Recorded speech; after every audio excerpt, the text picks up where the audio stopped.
everyone. Today I'm joined with Dr. Josh Grimm, Interim Dean of the LSU Manship School of Mass Communication. Dr. Grimm recently developed a course for LSU Online, and today we're going to chat about his approach to selecting textbooks and instructional materials.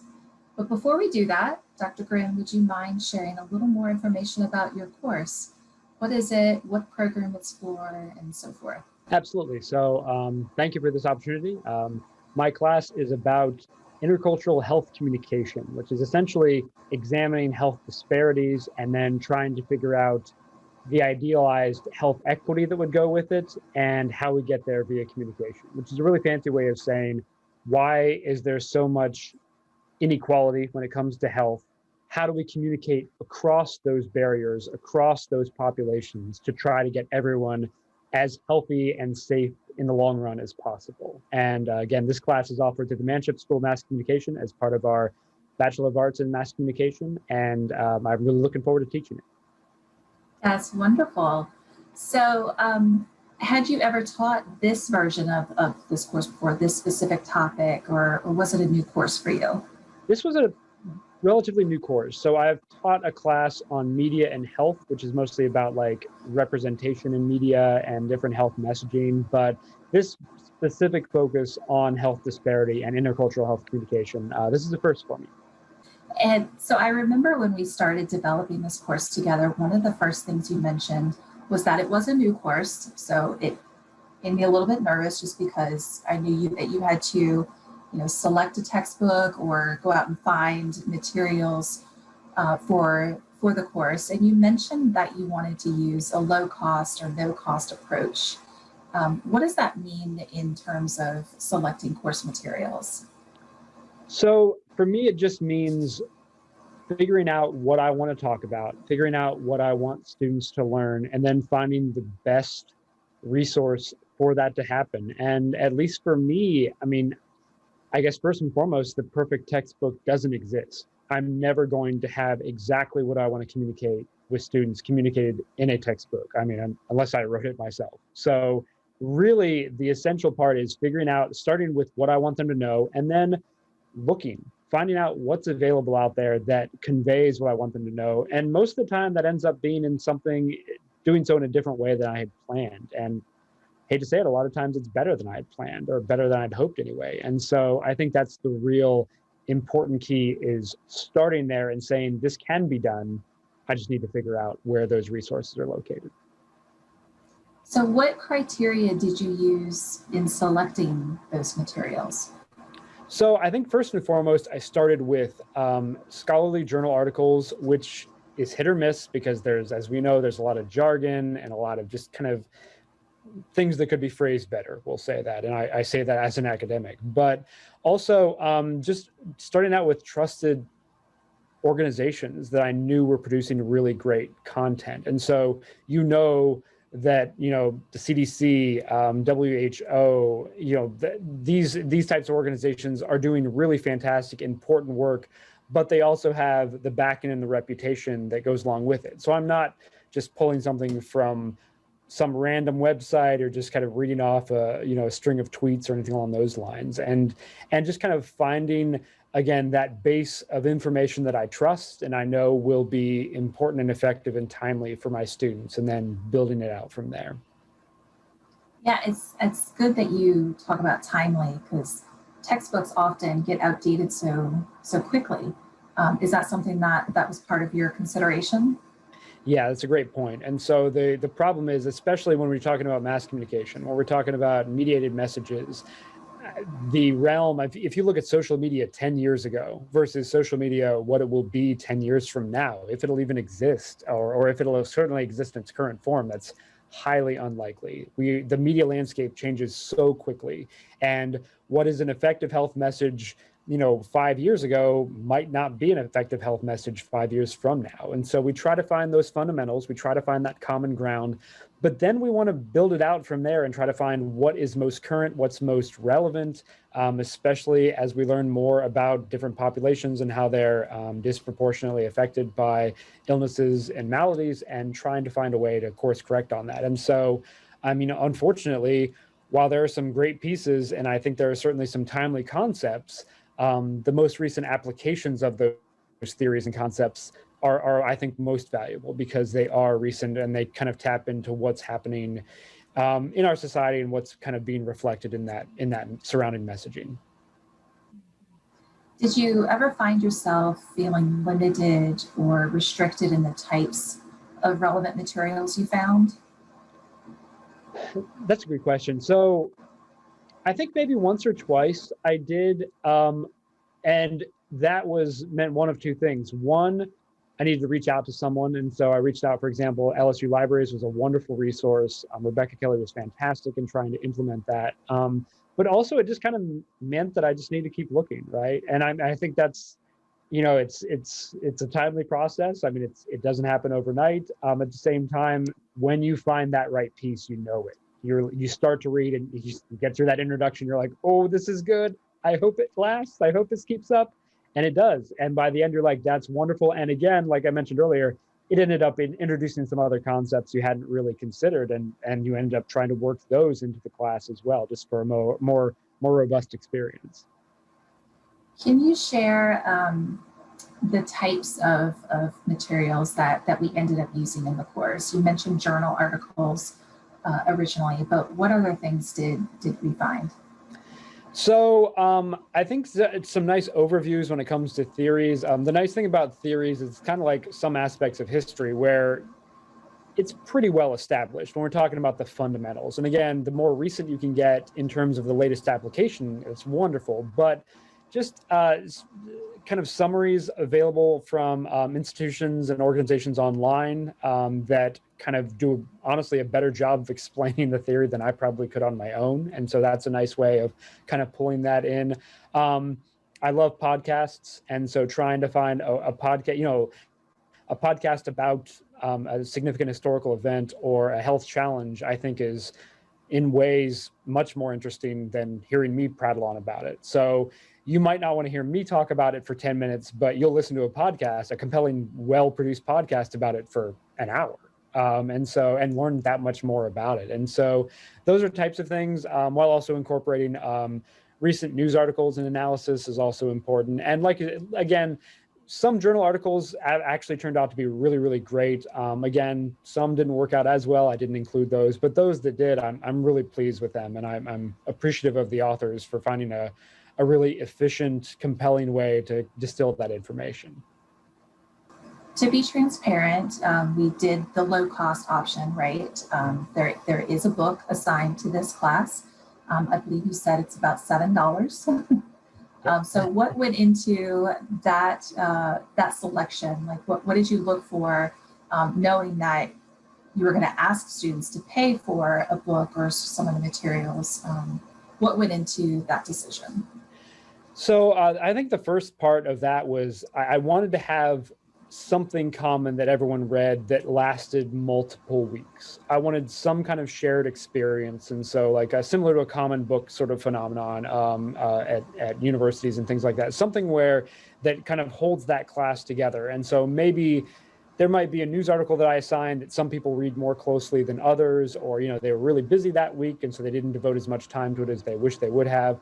But a book like this that has that singular narrative that really hits on so many aspects that I wanted to do. And, I read this book years and years ago, and it was kind of like the template of like, okay, I want to find this information, but I wanted to find it in a series of readings that frankly just didn't exist online, at least not at what was available in my mind. And then looking at other syllabi, again, there's very few classes like this in the country, but those that do, those that talk broadly about health, and when they mention intercultural communication, this was a real mainstay of it. And I was like, wow, this could actually really work. And I don't know that I can find a better alternative. And I, hopped online and did some pricing, and I was like, okay, it's not no cost, but $6.99, I can live with that. I think that's okay.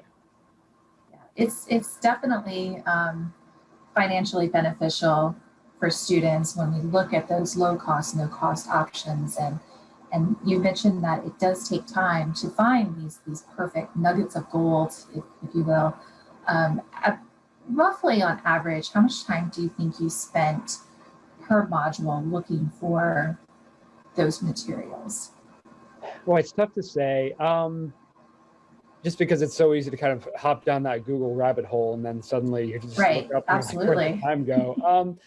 Honestly, it took some time. I would say 2 or 3 hours, generally speaking, of just again kind of searching in different search engines, different databases, and things like that to try to find what I wanted. The nice thing was that once you kind of map out the class, it's always in the back of your mind, right? And so when you're just reading a news article or reading a message or scrolling through social media or whatever the case may be, you stumble across this thing, you're like, oh, that'd be perfect. And so there were a couple times actually, as you know, I went back and kind of changed a reading here or there because I found something better. But again, it's something where, so much of our lives are spent online anyway. And if you are interested in what you're teaching, which I hope everyone is, it's relatively easy to kind of align your interests with what you need to kind of track down for this class. And I was fortunate to be able to do that. That's wonderful. There are a lot of databases and resources, and OER Commons, Menlo, OpenStax, Library of Congress. There's a ton of material out there on a huge variety of industries and disciplines. So what practical tips and suggestions would you offer to other faculty to kind of maybe move away from the textbook and adopt this approach for their courses? I think a good place to start is other syllabi, what other people have done. Follow those folks on social media, because most of the time they're posting more things that they find are interesting, and there's some overlap with what you want to do. And so much of this is kind of understanding that as you kind of want to keep things timely, you'll be updating your readings as you go along. And so you might have just finished the course and you started teaching it, and something pops up just after you finish teaching that module, and you're like, oh, I wish I would have included this reading. Hey, just put it in next time. It's not a big deal. It's okay, and adjust accordingly. So that's a great starting point. I think another one is honestly just perseverance. Just saying, you know what, I'm really committed to this. I really want to make sure students are not spending a bunch of money on textbooks, and especially if I'm only going to be using, 7 of the 12 chapters in any meaningful way. So you want to make sure you are really kind of committed to that idea and have really settled on the fact that I want to find what's here. And then the last one, I mean, maybe this isn't best practices, but I'd never had a problem with finding something that was pretty good and putting it in there, because as I developed the class, as I developed the course, as I continued to move along with it, I would inevitably find a better substitute for it. I'd be reading about another theory, a couple weeks later, and I'd be like, oh, actually, this reading might fit even better in that previous module, and I can move things around, and that's okay. That's what course development is for. And in the process, you end up with this, your strongest set of readings, but you also don't want to kind of spend hours and hours and hours and hours trying to find that unicorn that might not exist. But when you see another article, you're not as locked into this one idea, and you can begin to see how it actually helps hold that course together and hold those concepts together that you're looking to convey. Those are great suggestions. Thank you. Before we wrap up and go, would you be willing to share your experience in developing this course for LSU Online? What were some of the benefits of working with a learning experience designer, and some of the challenges and things that you had? So I think you and people like you are the benefit. So having someone who has designed these classes before, and that's why you want to reach out to LSU Online and get some guidance and guidelines on this, because it is a different experience. It's not better, it's not worse, it's different than teaching online, or teaching in person, I should say. And so the sooner you accept that, the sooner you can then say, you know what, I am an expert in this area, but I'm not an expert in online education.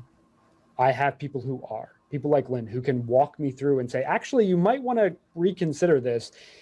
I think the initial reaction for most faculty members would be like, well, I've taught this class 7 times before, and I think I know what I'm doing. But having someone who can walk you through and say, this is actually what other people are doing. And I can't tell you, I mean, how many times did you introduce me to something that I was like, oh, I didn't even know that was a possibility, or I hadn't even considered that could be a really useful tool in this course. And so I think that's the main strength, is just the fact that you don't know everything about, you as the faculty member, the instructor, don't know everything about online education and best practices and what works and what has worked in other classes similar to yours.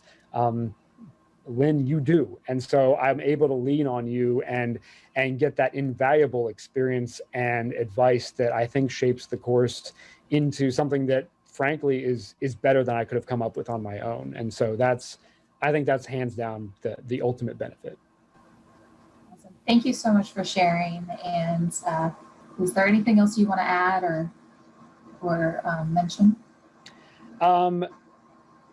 I think the last thing I would say would be, for those of you designing classes, I imagine you took a class of some kind in higher education that required a textbook that you ended up selling back, and you brought a stack of books in, and it was like, here's $11, thank you so much. Remember that moment. Think back to how you felt. Think back to how much you may not have used those books in every single book, and be open to the fact that there might be another way around this, and there might be another approach that would really work well for you.